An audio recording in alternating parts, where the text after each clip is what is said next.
Here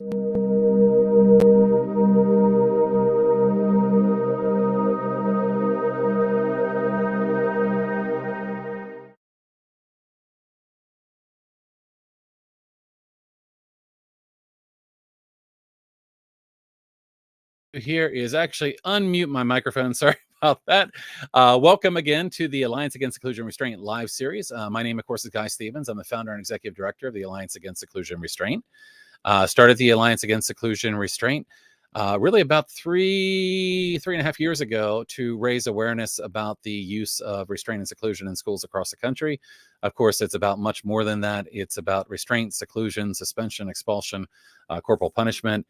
It's about things that are being done to kids, not only in schools, but in other settings. And it's about how we can make a positive change. In terms of schools, we want to see safer schools for students, teachers, and staff. We've got a lot of educators. We've got a lot of parents, a lot of self-advocates that are part of our audience here, and always welcome the conversation with everyone. Really excited today, as always. Every time we have a guest, I'm really excited to have the guests that we have. We have Dr. Stuart Ablon joining us today from Think Kids for a really special interview. As always, of course, you're going to have the opportunity to ask questions during our discussion today. Feel free to ask those at any time, and I'll keep an eye out for the questions. And this session will be recorded. So as always, we record these sessions. We make them available on Facebook, YouTube, and also as an audio podcast. So if you're not able to stay on for the whole conversation today, know you'll be able to jump in later and join us again.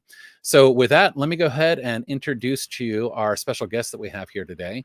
We have Stuart Ablon, Dr. Stuart Ablon, who is the founder and director of Think Kids in the Department of Psychiatry at Massachusetts General Hospital. He's an award-winning psychologist. Dr. Ablon is an associate professor and the Thomas G. Stemberg Endowed Chair in Child and Adolescent Psychiatry at the Harvard Medical School. Also the author of 3 books, and I've got a couple of those with me here today. Changeable, which was actually handpicked by Malcolm Gladwell. When I saw that, I got really excited. A big fan of Malcolm Gladwell. Also Adam Grant, Dan Pink, and Susan Cain for their Next Big Idea Club. The School Discipline Fix, which I've actually been in the midst of reading here recently, and Treating Explosive Kids, the Collaborative Problem-Solving Approach. Dr. Ablon received his doctorate in clinical psychology from the University of California at Berkeley and completed his training at Massachusetts General and Harvard Medical School. One of the world's top rated thought leaders and keynote speakers, Dr. Ablon teaches educators, parents, clinicians, managers, and leaders kind of a very different approach to understanding and addressing challenging behaviors of all type and all people. Dr. Ablon's also helped hundreds of organizations throughout the world implement collaborative problem solving. So we are very excited and very fortunate today to have Dr. Ablon joining us. So welcome. Thank you very much, Guy. I really appreciate you having me here, and thank you for the work that you do. Yeah, I appreciate that. And you and I had a conversation a few months back, and really appreciated the opportunity to kind of connect with you and learn more about your work. So we'll dive right in. I've got a lot of questions for you. I do want to encourage our listeners that are listening live, if you would, introduce yourself in the chat, tell us who you are, and tell us where you're from.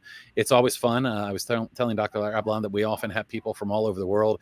So don't prove me wrong here. Tell me where you're from. I'd like to see some of my New Zealand friends here or anywhere across the United States or elsewhere. So let's start with some questions. And I've got a number of questions for you, but let's start kind of at the collaborative problem solving approach. So, you were very well known for this collaborative problem solving model. And kind of before we get into other topics, can you tell us a bit about the model itself, maybe the inspiration of the model, and kind of the work that you're doing to promote it? Sure. So collaborative problem solving is basically an approach that lends a very different way of understanding what challenging behavior is all about. And as a result, some pretty different ideas about how to handle challenging behaviors. And I'm glad to say that in the last 10 years or so, we've seen a bunch of progress. So I think that our viewpoint, the mindset that we teach in this approach is becoming more mainstream. But to sort of sum it up, really what collaborative problem solving brings to the table is the awareness that when people struggle to manage their behavior, that it's not a lack of will on that person's part, that generally what it is a lack of skill. And I don't mean that in any blaming or pejorative way. What I mean is that everybody's trying their best to manage their behavior, regulate their behavior. The philosophy that we share is we believe people do well if they can. Applied to kids, we believe kids do well if they can. We believe everybody would prefer to be sort of behaving more adaptively in the world if they could. And if they're not, it's just not as simple as they're not trying hard enough. They're probably struggling with a whole bunch of types of skills that help us manage our behavior. And, the reality is there's almost a half a century of research at this point in the neurosciences that shows us that when somebody has a hard time managing their behavior, it's not a lack of will. It really is a struggle with the kind of neurocognitive skills that we humans need to use to manage our behavior in difficult situations. Yeah, I mean, and then that's a fantastic point. I began this work, almost 4 years ago, and it started really because of a personal experience. I have a neurodivergent son who was being restrained and secluded in a school in Maryland.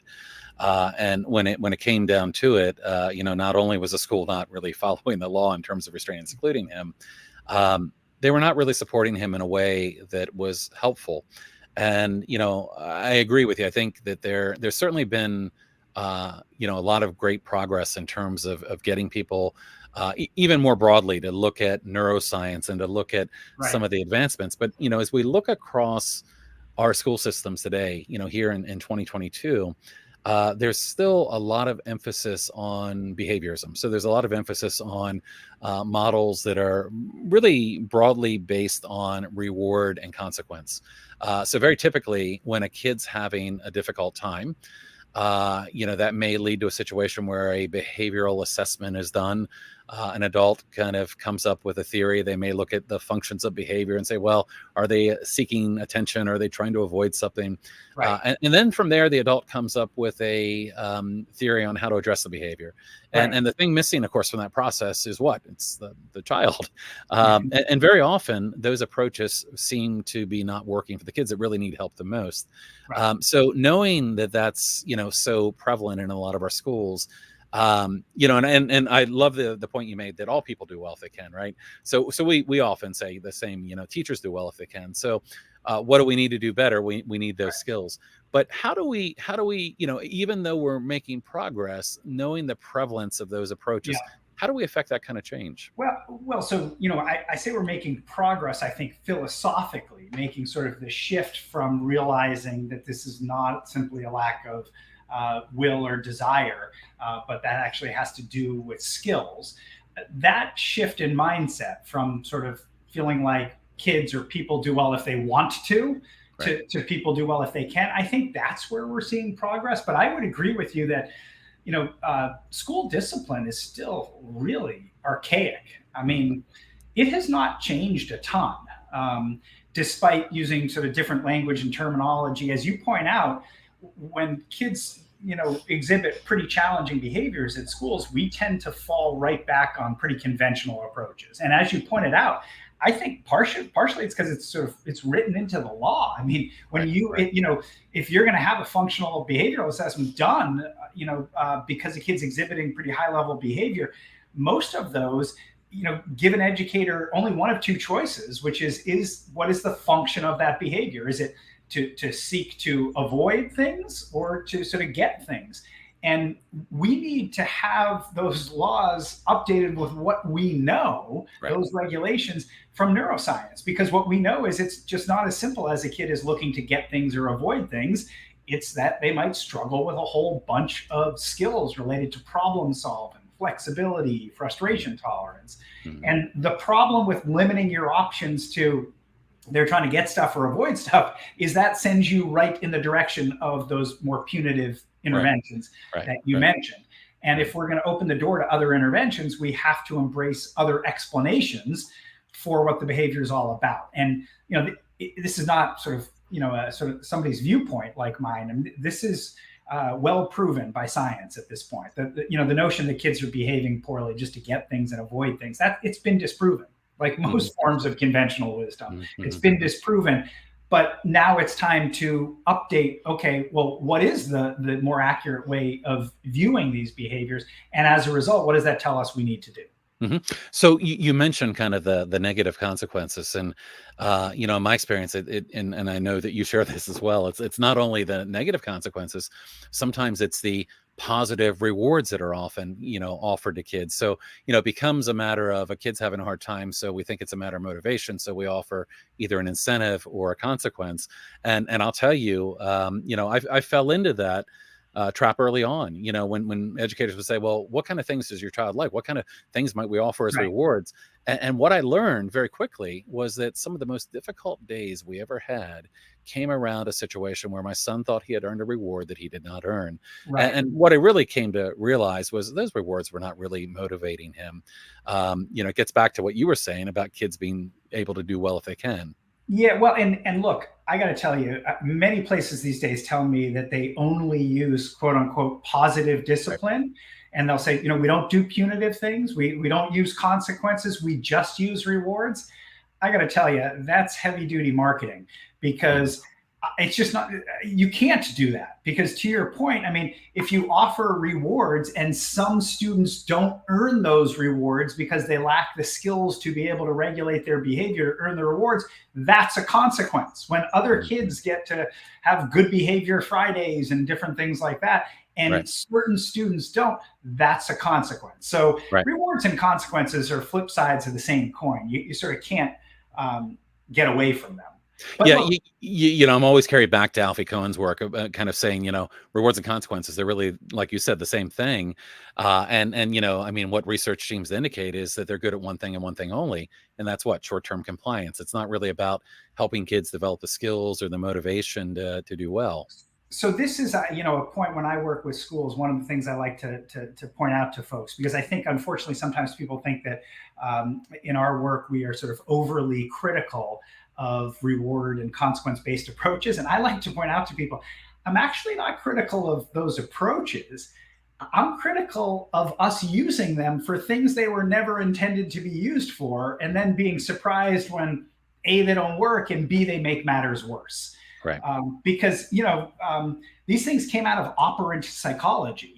And, they're good at some things, but they're not good at other things. And notably, what are they not good at? Well, nobody ever said that rewards and punishments were good at building relationships, building skills.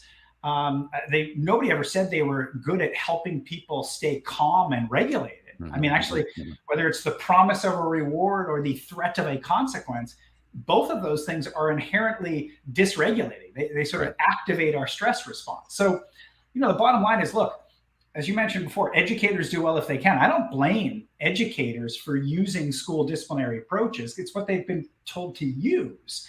So we're barking up the wrong clinical tree with these approaches. And we need to teach people approaches that flow from what we now know the problem is in the first place. And the good news is those approaches are out there. They're evidence-based. They work. We just need to get them into people's hands. Absolutely. And that's why I love the work that you're doing.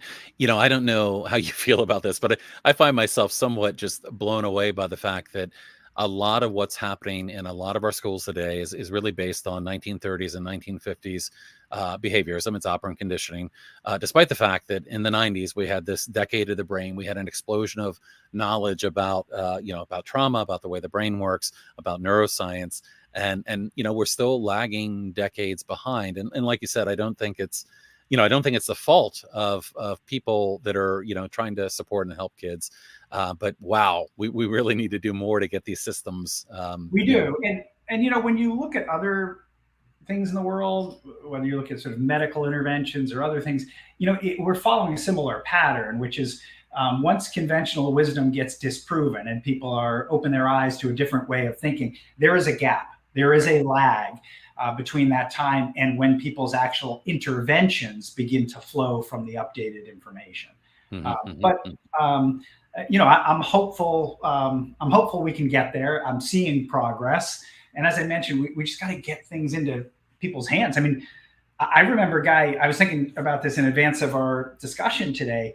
My first job in high school. So this is, let's see, I'm gonna More years ago than you care to think I'm about, give right? away my age here, but let's just say it was more than 30 years ago, more than 35 years ago. So my first job, real job, was working on an inpatient unit as a milieu counselor, Yep. and I had no experience whatsoever. And when I showed up there, the first thing they did was they taught me how to perform a restraint. And I had no idea what I was doing, right? And so I was just thankful that I was being taught something. And sure enough, when a kid had a major meltdown on my first day, I was called into the seclusion room where the door was open to assist in a hold. And at first I remember thinking, oh, I get to use something I've been taught. Like, that feels good. And then I'm helping to hold this kid's legs down as he's writhing on the floor in so much pain.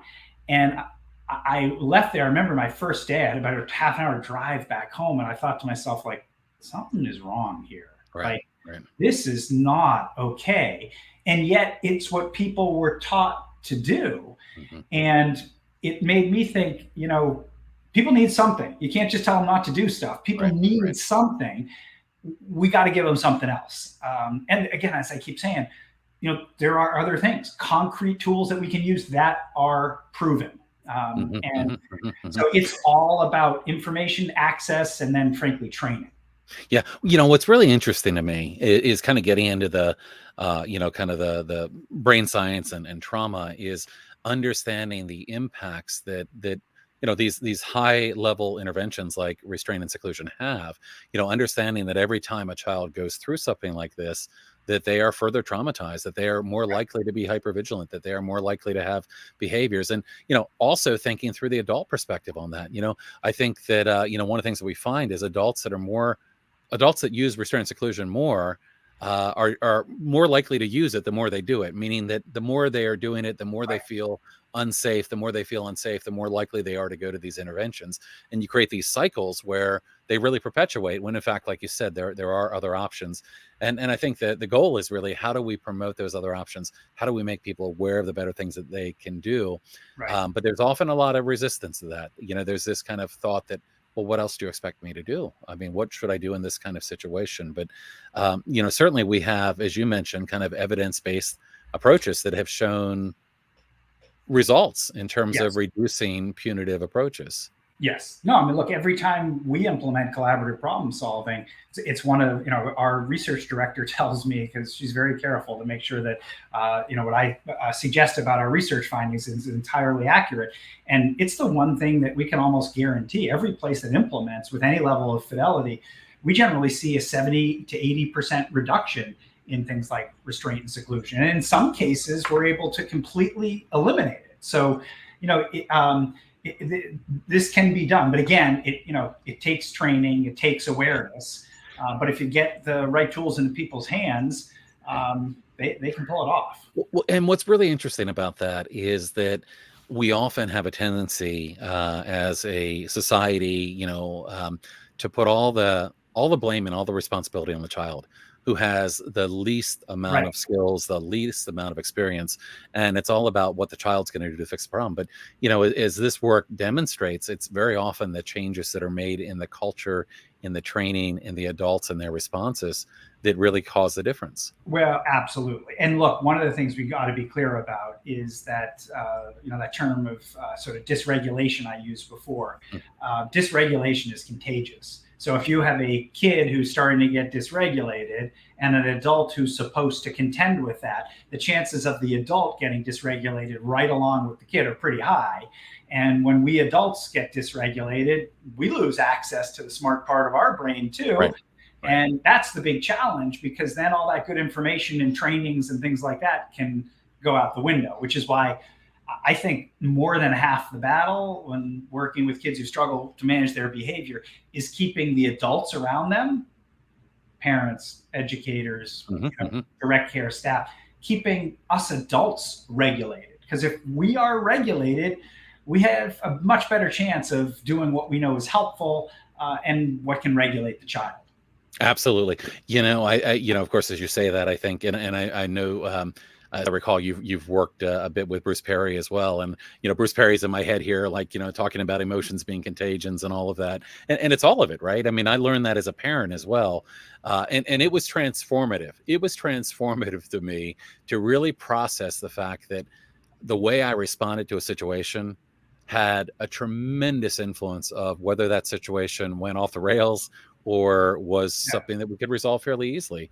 And it's very easy to take things personally. It's very easy to find ourselves becoming dysregulated. But I think you're right. The more that we can do to keep ourselves regulated. People sometimes say things like, and you'll always see me react to this, but well, restraint is safe if you have proper training. And I always kind of say, well, the problem here is that anytime you put hands on a kid, the kid is going to respond in such a way that they're going to feel unsafe. They're going to have a fight or flight response. Their arms are going to flail. They're going to kick. They're going to try to get away. And when that happens, that educator, that person that it's, potentially performing a restraint, they're going to become dysregulated. And you can't have safety when you have people that aren't, whether it's the kid and the adults, not accessing their prefrontal cortex. That's right. That's right. And look, one of the pieces of good news here is that you can regulate another human being very effectively using words. It's so the more we learn about the brain too, the more it makes sense, because we learn that the same parts of the brain that are involved in understanding language and processing language are the parts of the brain that are involved in regulating ourselves. So it's pretty amazing. I mean, you can literally change the physiology of another human by what you say to them. And that's for good and bad. You can completely dysregulate, or you can regulate people with your words. And, that's why obviously a huge piece of training that we do is about how do you talk to kids? How do you communicate with them in a way that is calming and right. Yeah. And for us as well as adults, knowing that power, knowing why even the 5 o'clock news finds us feeling dysregulated, the words that anyone uses may lead us to feel that way. Absolutely. And I think that's so critical. Well, I want to back up for a second. And sure. We talked about, a little kind of a high level about collaborative problem solving. We talked about kind of the traditional approach of behavioral assessments and often leading to rewards and consequences. Can you walk me through an example? Let's say, for instance, that we have a child that's been having behaviors, that's been having a difficult time, the behaviors may be, they may be exhibiting, a lot of different behaviors. Maybe they're getting frustrated and acting out in a way that's called unsafe. And I think a lot of us on this call can probably relate to that. What would the collaborative problem solving approach look like working with a child? Sure. So, I mean, first of all, first thing we've talked about is that the approach has a philosophy behind it. Right, a philosophy that we teach to people, rooted in science, and that is that people do well if they can. This is about skill, not will. But then we teach people how to do a good assessment through this lens, how to know what their options are, and then a set of interventions as well. And one of the first things to talk about is the assessment, because it's going to be it's a little ironic, because for an approach aimed at trying to reduce challenging behavior, the focus of assessment is not on behavior. So, you mentioned a kid acting out, whether you've got a kid exploding, imploding, anything in between, whatever the flavor of challenging behavior is, that's actually much less important to me, because all that's telling me is that some demand that is placed upon the kid has exceeded their capacity given the skills they're able to bring to bear in that moment. So that's just their way of saying, hey, I can't handle this very effectively. So we don't spend a lot of time assessing behavior. And this is where you actually do find commonalities with functional approaches. If you're a certified behavioral analyst, you're very good at identifying the so-called triggers, the antecedents, the setting events. Well, we do the same thing in collaborative problem solving, because we say whenever there was a challenging behavior, there was some demand, some precipitant that occurred, and we want to know what that is. And what's interesting is people tend to think that those antecedents we often hear people say it could be anything, happens out of the blue. It's just not the case. The antecedents tend to be pretty predictable and reliable. So a good assessment through the lens of collaborative problem solving is identifying what are the types of antecedents that lead to that dysregulation. And then here's the other part of an assessment. and this is, I think, what's missing on most FBAs, why?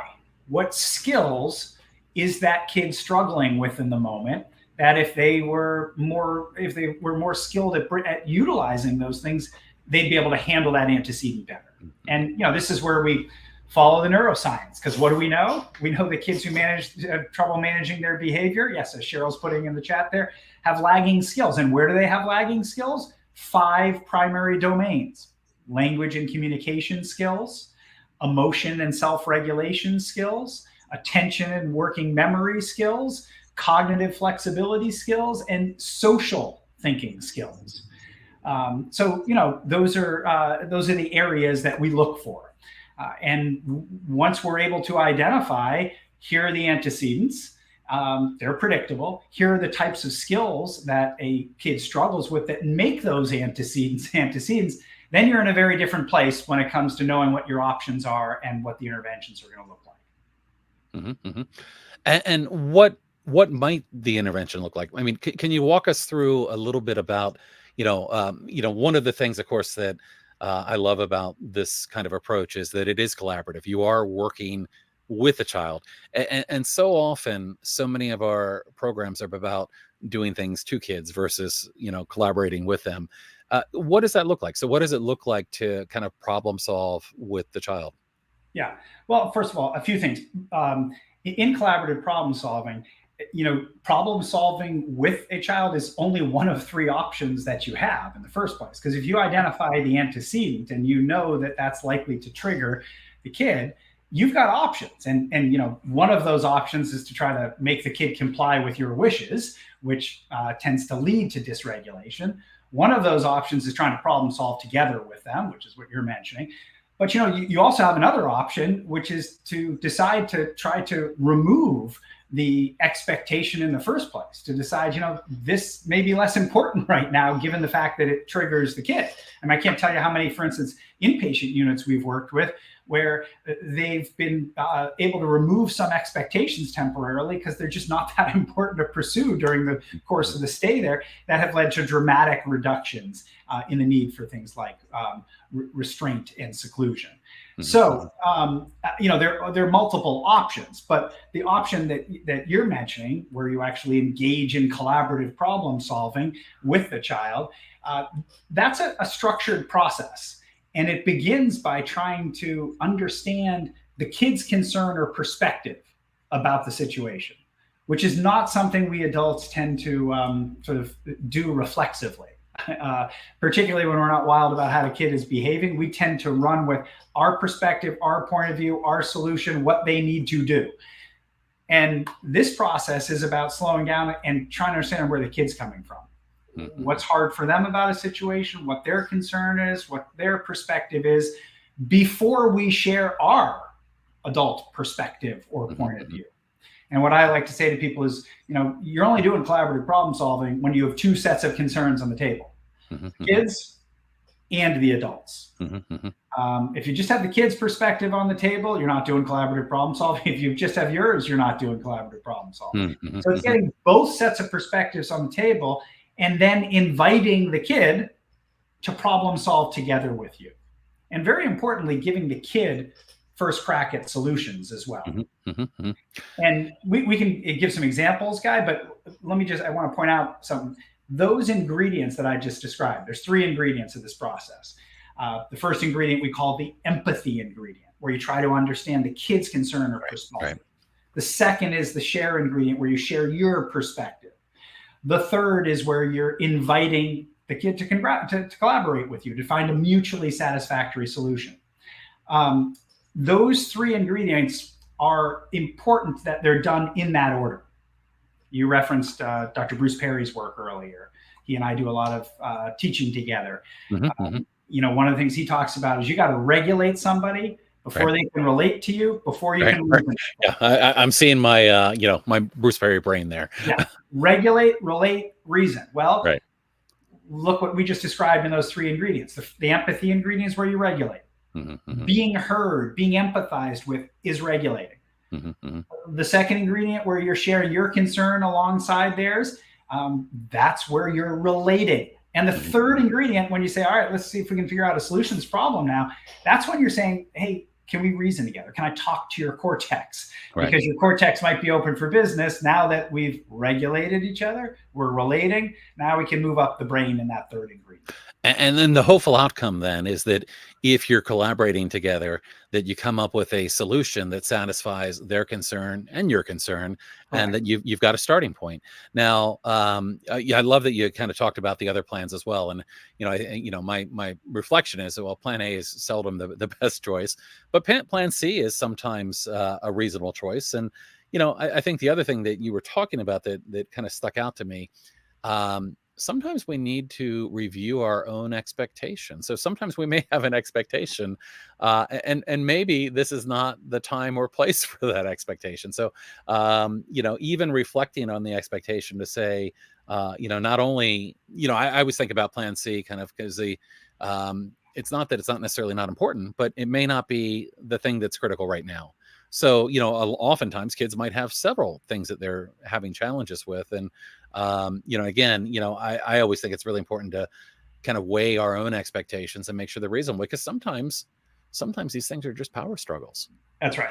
And sometimes we have to take a step back and go, you know what? This doesn't need to be an issue. So, and you can avoid a lot of difficulty like that. And I think it's important. Let me clarify a couple of things, because you're using language from collaborative problem solving. You're familiar with Plan A, Plan B, and Plan C, which is what we use as sort of code for your three options. And Plan A is when, as you said, you choose to sort of impose your will. Plan B is this collaborative problem solving process. And we call it Plan C when you decide, as you're saying, Guy, to drop your expectation. I think it's important to clarify something, though, because people's aversion to dropping expectations is generally that they feel like they are capitulating or giving in. And we've all been told as parents and educators, et cetera, that giving in is like the worst thing you could do, because it would sort of reinforce the behavior. And I want to point out that using what we call Plan C is actually not giving in. Okay, giving in is when you try to use Plan A, you sort of try to impose your will and you can't pull it off, or it begins to get ugly on you, and you decide, okay, you throw up your hands and you say, okay, on second thought, forget it. You could call that giving in, but I call that like failed Plan A leading to having to bail, whereas Plan C is being strategic. Plan C is deciding, as you said, I'm not pursuing that right now. And I like to remind us adults that we're actually in charge when we use Plan C, because we are making the decision. This is not important right now to pursue. And, if you want to use professional jargon, if you do that in a clinical setting, that's called treatment planning. If you want to use that in a school, that's called behavior intervention planning. Just to say, you can't work on everything all at once. You got to put some things on the back burner. I mean, absolutely. Let me give you a very concrete example here. A school that just wrapped up that I was working with, they had a kid who every time in music class up on the risers, he would get pretty dysregulated and he would push and shove other kids. And if they got knocked off the risers, of course, they would get pretty upset and the whole thing would spiral out of control. And we had three, we knew this. This was a predictable trigger. Well, guess what? We have three options. We can try to make him go to music class and not push or shove people. We can try to solve it together with him and figure out what's going on. Or we could decide, with a few weeks left in school, does he need to be in music class? Because he's not wild about it to begin with. And it's getting ugly every time we do it. And so we may decide, we're not going to require him to go to music class for now. Not forever, but for now. And that's not giving in. That's making a strategic decision. Absolutely. So I want to pause for a second and just get some comments that we have coming from people, and also encourage, if you are watching live, feel free to put a question in the chat. And it's very easy for me to dominate all the questions because I always have a lot of things I want to ask. But you're absolutely welcome to ask questions in the chat, so please do. But just to share, I've enjoyed scrolling here and seeing some folks who I've interacted, folks know about CPS, use CPS. Mickey, who remembers the talk I gave. Actually, I think that was with Bruce Perry in Austin, Texas, a while back, pre-COVID, which was yeah, absolutely. We've got a fantastic community, and Mickey's been part of our community for quite some time. Fantastic community of people that probably aware of the work that you're doing from a wide range of places here. I didn't see my New Zealand friends, but we've got people from all over the country that are joining us today. Tracy shared the story of my son's life, punished by not getting the reward, and very often even programs that have the best of intention. I think about some of and again, I'm not. I think about programs like PBIS, which at its heart is a tiered framework, but very often is filled with behaviorism approaches and things that how many times did my son get to go to the PBIS party, or he didn't have the skills. He didn't have the skills to meet the expectations. Let's see. And Mickey just made a comment that was what psychiatry residents told me. The first thing they learn is how to place a person in restraint. They say it makes sense for everyone's safety that you should do that. So certainly not an uncommon experience. We've heard that with a lot of professionals that have kind of started their career in one place and realized. Well, it used to be, believe it or not, people, I know this, people used to think that restraints, holds, things like that were therapeutic. They actually used to believe that they were helpful. Thankfully, that notion was abandoned, and people then really said, okay, well, maybe they're not helpful, but they're necessary. And I think what we're seeing now is actually most of the time they're not even necessary, and they're harmful. Yeah, I wish I shared all your optimism about people moving away from that, but unfortunately, I've had experiences where we often hear people talking about restraint and seclusion as therapeutic. I was involved about a year ago with efforts in Illinois to pass legislation after a series of articles came out about the use of restraint and seclusion, a series called The Quiet Rooms, and provided testimony a couple of times. There was a non-public school in the state that was pushing back very hard on a ban on prone restraint. And one of the members of that team, of that school team, wrote a letter to the editor of the Chicago Tribune saying that prone restraint was safe and therapeutic. Now, I almost fell out of my chair, and eventually, I kind of got the energy back, and I wrote my own letter to the editor kind of disputing that. But, we often hear that. I can't tell you how many times I've heard people go, well, seclusion's therapeutic. And again, when I'm always careful to use the right definitions, because when I'm talking about seclusion, I'm talking about involuntary confinement, somebody alone and prevent it from leaving. Yeah. I'm not talking about somebody that needs to go to a quiet room on their own accord. And there's nothing therapeutic about being forced into a room against your will and having the door held shut. So we still hear some of that, unfortunately. It is still out there. Absolutely.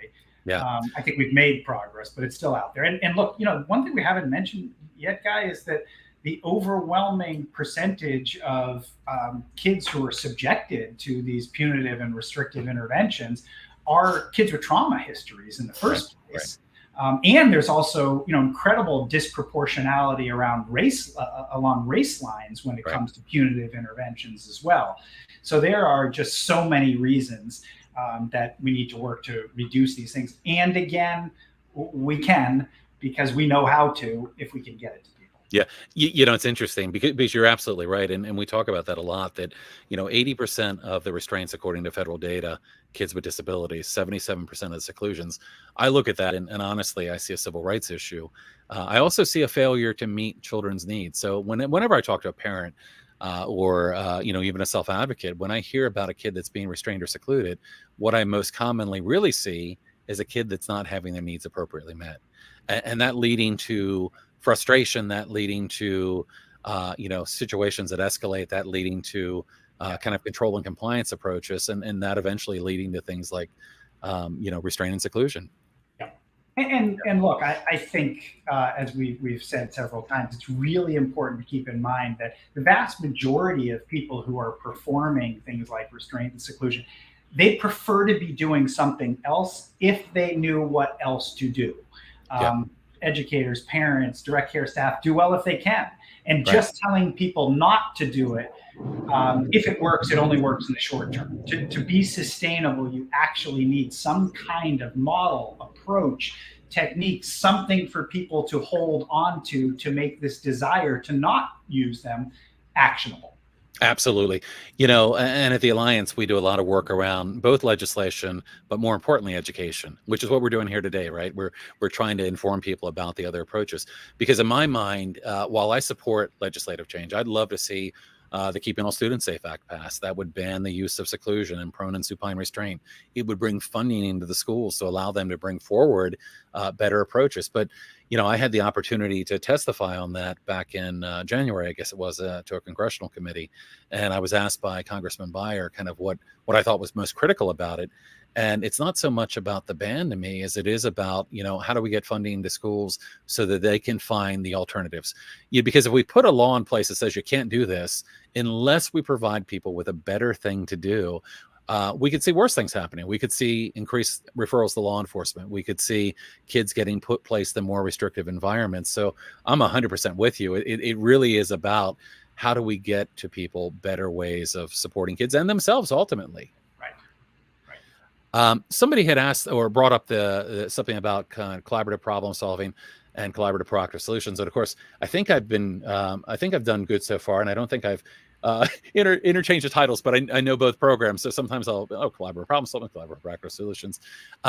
So what's the connection there? I know I was recently kind of reading your book, and you mentioned kind of the origin.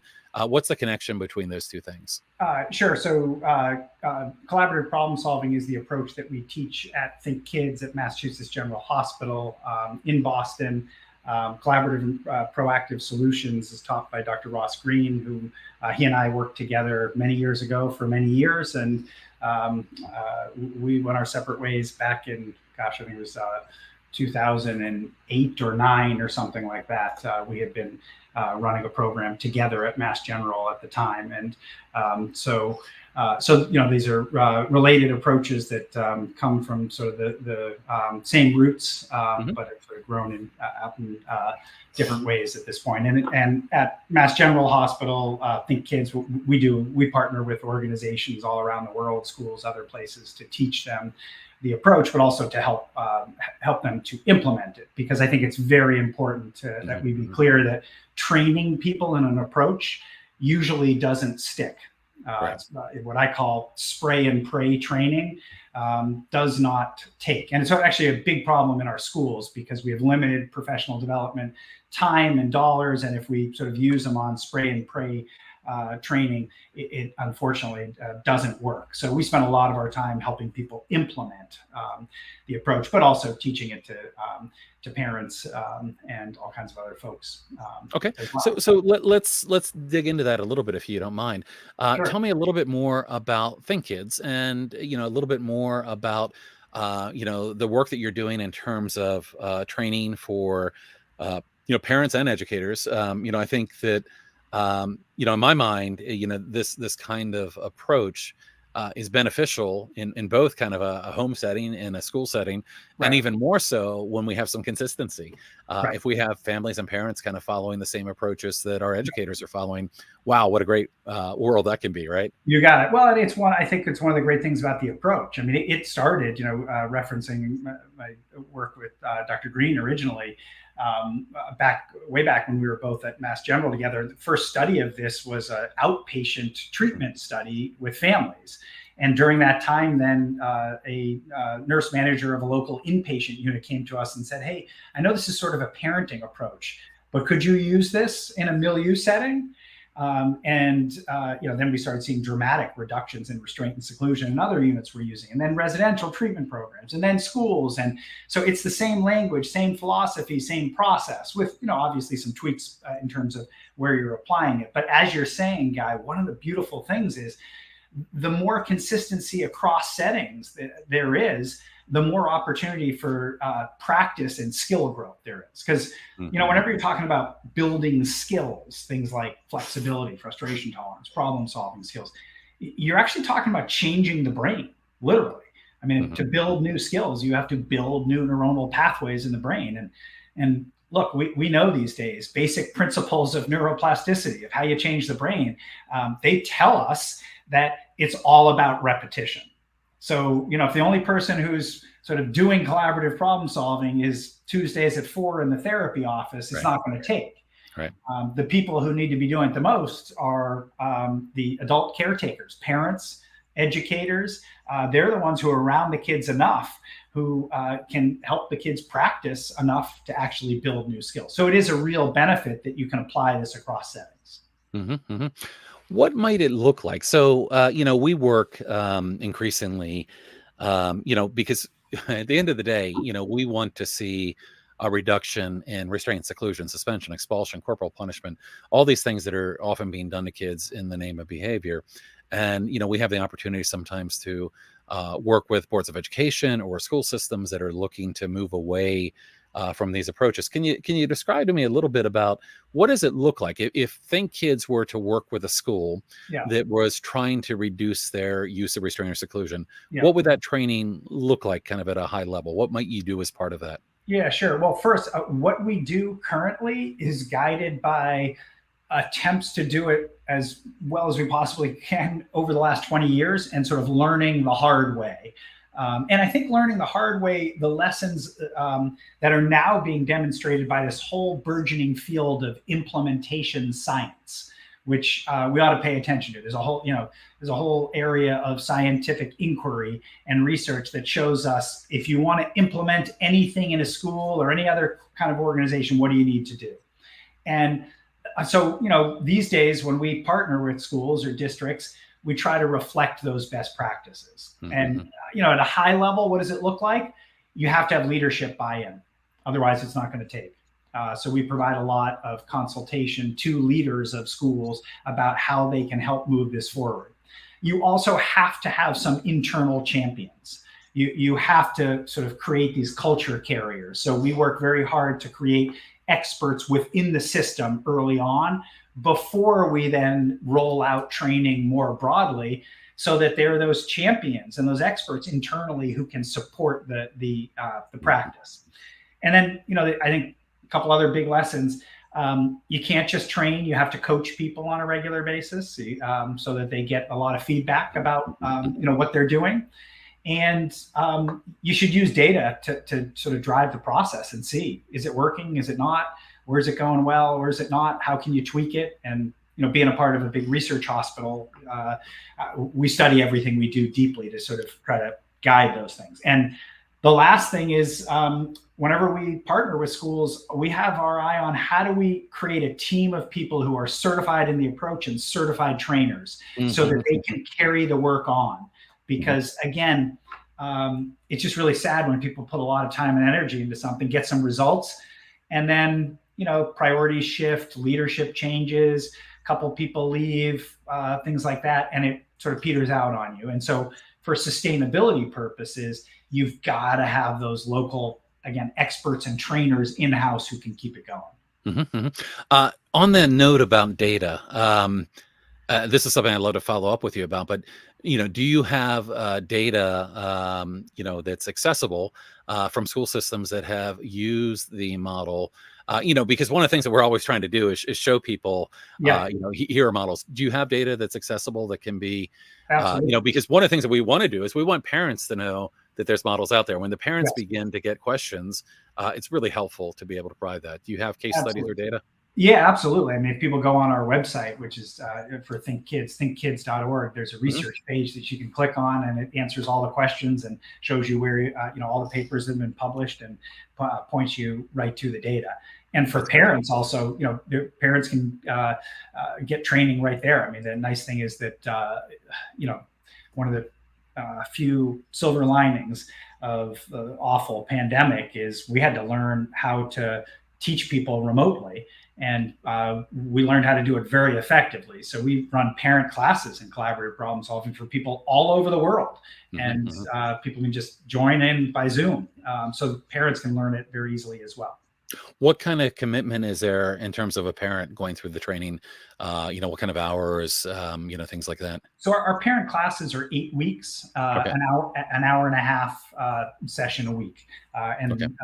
done alongside other parents. So there's a real sense of community there. Hmm. Hmm. And by the way, those are our parent classes, but parents can go on to get certified in collaborative problem solving if they want to do more intensive training and share it with other parents. There's Hmm. nothing like having what I would call a credible messenger pass this information on, which is parents teaching other parents, teachers Hmm. teaching other teachers, et cetera. Hmm. Hmm. Hmm. That's great, and I think the value of that kind of training is really really transformative. I mean, if it, I would even, one of the things I've always done is I've typically gone through the training that I talk about because I want to understand, what it is. And I think that can be really helpful as well. So, I recently was reading the school discipline fix, and, I have here Changeable as well. And, what was interesting to me about the school discipline fix, what one of the things that I got from it was that book kind of came to be because you had people asking you for, lack of a better way to put it, like almost a manual. And this Yes. is almost like a manual for educators. What can you tell us about that book? No, you're exactly right. I refer to it as our curriculum for schools, and it's broken down into 3 parts. And the first 2 parts are, if you are a individual educator who wants to better support one or more of your students who you're struggling with, you pick up that from the first chapter, and it'll walk you through all the basics of the approach, from the philosophy to the assessment process to what behavior intervention planning looks like to the actual intervention. And then the third part is really for school leaders thinking about if we were to try to, systemically implement this in our school. If we want to say, this is how we want to handle discipline in our school or district, or, this is one of our social emotional learning based curricula that we want everybody trained in. How would you go about thinking about that systemic implementation? And that's the sort of last chunk. And, if we have folks here who are interested in just starting to get engaged a little bit with this, a great thing to do is to run a book study. Have a book group with your peers in the school, and there's a book group discussion guide that you can download right off our website for free, and it'll have guiding questions for each chapter and things like that. And we've worked with a lot of schools that have just begun to create some momentum on their own in that way. Mm-hmm. Yeah, and maybe we'll look at doing one through the Alliance. We've done a couple of book studies in the past, and it's always a great opportunity to get people to kind of discover some new things. What I also liked about the book is, of course, change is hard, right? Change is difficult, and in my mind, I think the culture change is one of the biggest changes that needs to happen. And I often talk to educators that kind of feel overwhelmed or even stuck. They're in a school that is primarily following a very punitive culture. They want to change. They're not going to get the training in that they need. They feel somewhat unsupported.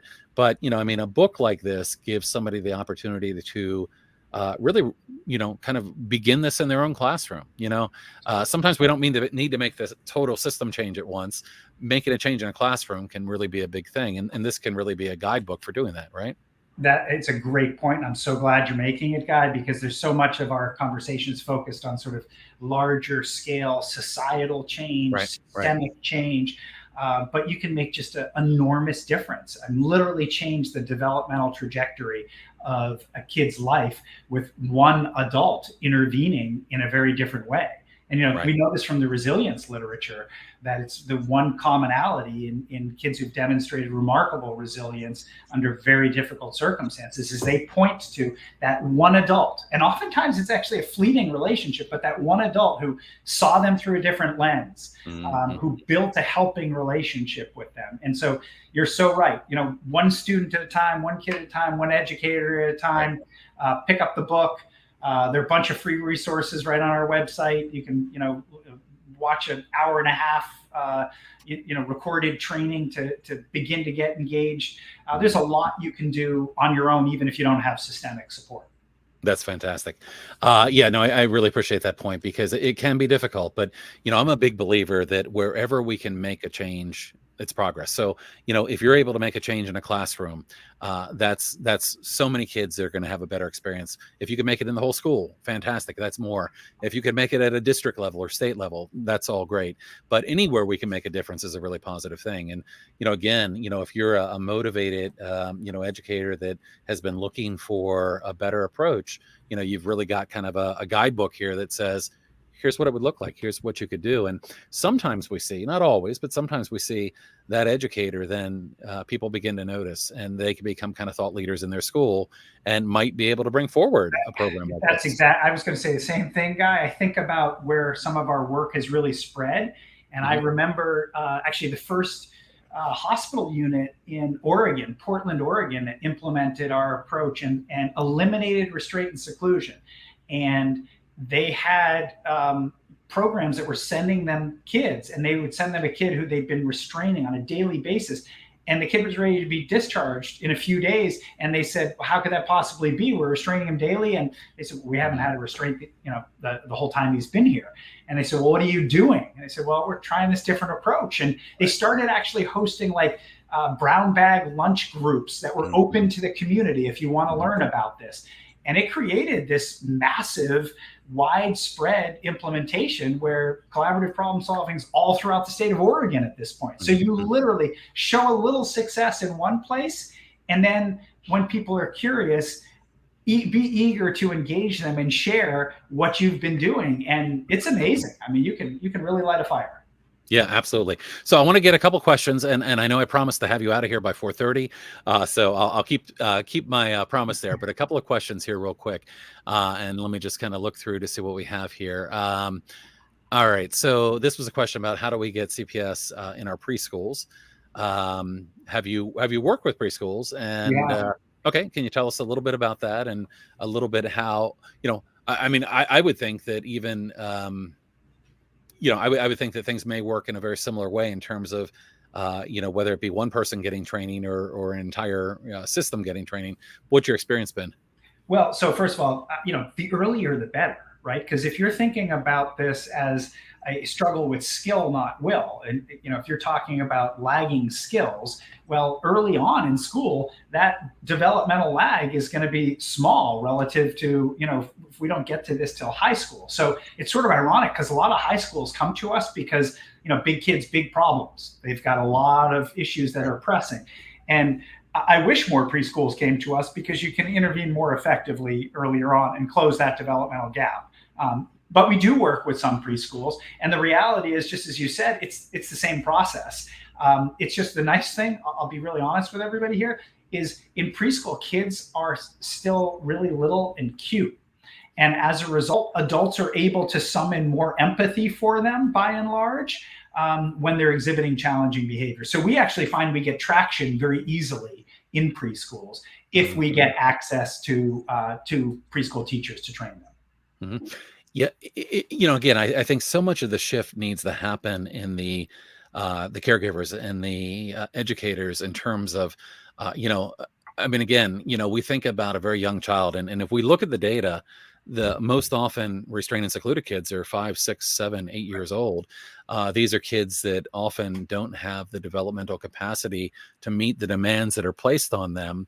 And we see a lot of power struggles that result in things like restraint and seclusion. But, if you begin to make that shift, even the philosophical shift, I mean, I'm a big believer that just making that philosophical shift, you could cut in half your restraints and seclusions if you think about it through that. We have data to support that view. We actually have an empirical measure of mindset that measures where people are on sort of the continuum from kids do well if they want to, we just got to make them want to kids do well if they can. And what we see is when we can shift people along that continuum, even if they're not practicing the rest of the approach with high fidelity, we see impacts. And one of the impacts we see is reduction in things like restraint and seclusion. So I need to get that data because I very often make that claim with no data behind it. So I'll be following up with you on that. Cheryl mentions a lot of trauma in preschools. And again, we are seeing there are a lot of instances where very young kids are being restrained, secluded. And of course, it's really interesting. What we see in the data is that if you're looking at 5, 6, 7-year-olds, more likely to be restrained and secluded. By the time they get to middle school, less likely. By the time they get to high school, even less likely. I've always had a theory, again, a theory without data, but the theory is that children that are very small are easier to control. And when you have a control and compliance kind of mindset, it's easier to pick up a 50-pound child and restrain them. Absolutely. Yeah. Well, listen, we are just about at the end of our time here, and I could ask you questions for probably another couple of hours. A lot of really nice comments here in the chat. I do want to see if you have any final comments here before we let you go, or any final words of wisdom. First of all, thank you again for having me, and thanks, folks, for showing up and for all the engaged comments and questions. I guess the only thing I'd probably want to emphasize as we end here is, as we talked about, it's all about regulation, right? And how we respond to kids who are beginning to get dysregulated. And I think we need to recognize that one of the most powerful human regulators we have is empathy. And empathy is a skill that can be taught. And if you can teach concrete skills to empathize, you can help people regulate other humans. And I've seen this across so many of the toughest places that we've worked. Empathy is an incredibly powerful regulator and one of the most important tools as we think about this work that we're talking about today. Absolutely. Couldn't agree with you more. We have a lot of great thank yous here. I know I said I was done with the questions, but I had a good one here that said, how do we get funding to help classrooms be pilot programs? And I don't know if you have any programs or any recommendations.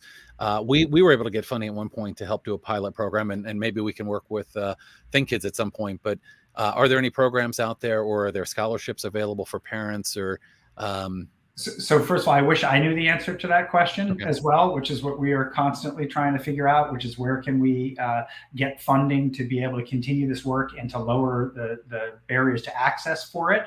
And, we are sometimes successful doing that. For instance, we've been able to provide free training to educators, parents, clinicians of color in the last couple of years across our entire training continuum.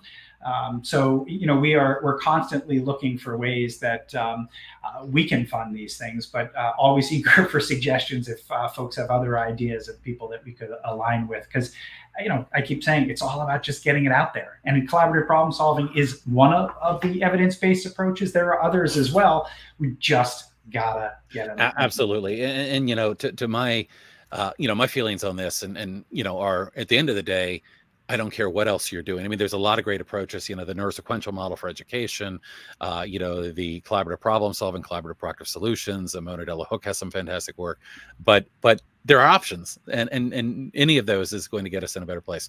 Listen, thank you so much for making the time. I'll certainly be following up with you on a couple other things as well. Appreciate the work that you're doing and the way that you've been spending your career making a positive difference. So thank you so much for being with us today. Well, thank you for the kind words. Thank you for your work. And I recognize a number of folks who've joined us who I know they're out doing this good work as well. So, we got to do it together as a community. So thank you all. Thanks for having me. It's been fun to be a part of this conversation. And I do hope we have the chance to collaborate in the future. So absolutely. Well, thank you so much. And I will let you go. But I've got a couple of final announcements here for those that are still on with us. Just wanted to let you know that, as always, we've got another event coming up here in 2 weeks. And in 2 weeks, we're actually going to be talking about this is going to be a great presentation. We're going to be talking to one of our allies in New Zealand that I mentioned earlier. We're going to be talking about the neurosequential model in education, and we're going to have Linda Knight de Blois, probably did badly on the last name there. I apologize, Linda, sharing her experience with the neurosequential model. So again, other things that we can be doing to better support kids, better support teachers, and make a positive difference. So as always, I want to thank everybody for joining us today. I hope you enjoyed the conversation. I know I did. Again, this will be available on YouTube, Facebook, and as an audio podcast. Please be sure to follow us on social media as well. So thank you all, and we'll see you again soon. Bye-bye.